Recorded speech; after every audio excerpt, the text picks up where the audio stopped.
Le maire de Mios, Cédric Pin, a officialisé sa candidature aux prochaines élections municipales ce jeudi matin. C'est dans un nouveau salon de thé du centre-ville que l'édile a fait sa déclaration à la presse, un symbole pour le candidat qui souhaite faire du renouvellement du centre-bourg un des points forts de son programme. J'ai souhaité rencontrer la presse ce matin pour annoncer officiellement ma candidature et la candidature de notre équipe au municipal de mars prochain. C'était un moment important pour nous puisqu'il y a eu beaucoup de travail réalisé ces dernières années et un engagement qui était total pendant des mois, des années.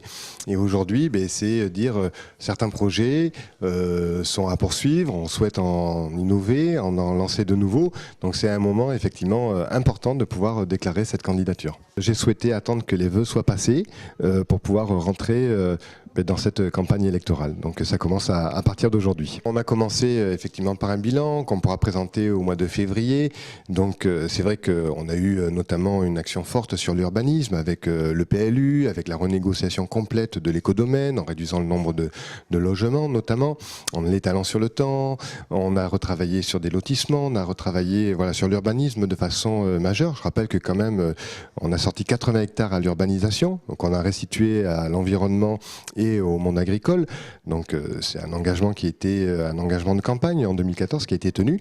On a fait notamment le plan école, un collège et la construction de 2 écoles. C'est exceptionnel sur une mandature. Donc c'est vrai qu'aujourd'hui ce plan école a compris également la rénovation de nombreuses salles de classe dans toutes les écoles, l'équipement tableau numérique de toutes les classes également. Donc c'est vrai qu'il y a eu un travail fort sur ces aspects-là, un travail sur la sécurisation des voiries, etc., etc.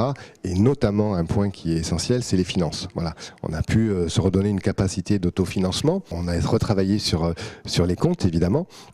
Mais on a également été chercher subventions et fonds de concours. Donc un travail de fond a été réalisé, ce qui nous a permis de se redonner des capacités pour pouvoir investir et réaliser autant de projets sur cette mandature. Sur le plan d'action qui avait été décliné, quasiment toutes les actions ont été réalisées, d'autres ont dû être adaptées, mais on s'aperçoit qu'on était beaucoup plus loin que sur les points sur lesquels on s'était engagé.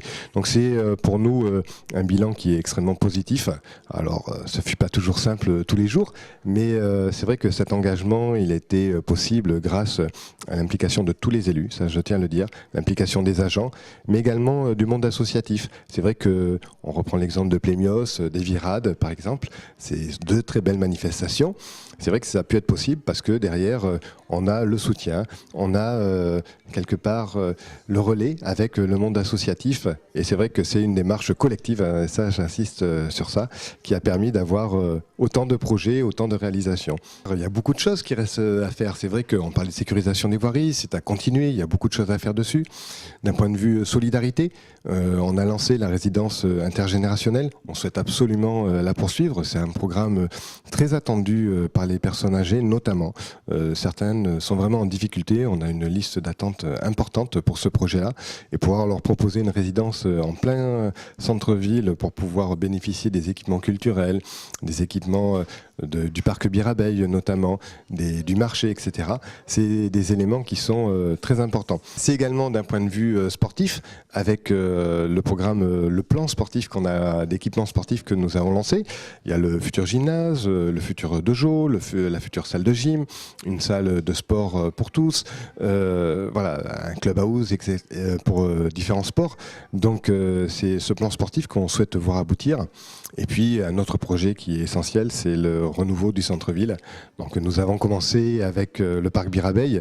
Donc on a un cœur nature dans notre belle ville de Mios, mais il faut pouvoir travailler à l'installation de nouveaux commerces, c'est essentiel. Travailler à ce qu'on puisse se loger. On a beaucoup de personnes qui ont des difficultés à trouver un logement, des fois avec certaines difficultés de la vie, à trouver un logement adapté, à prix modéré. Donc c'est vraiment un travail ambitieux que l'on souhaite poursuivre. Et puis bien d'autres projets à venir, mais qu'on pourra présenter au mois de février.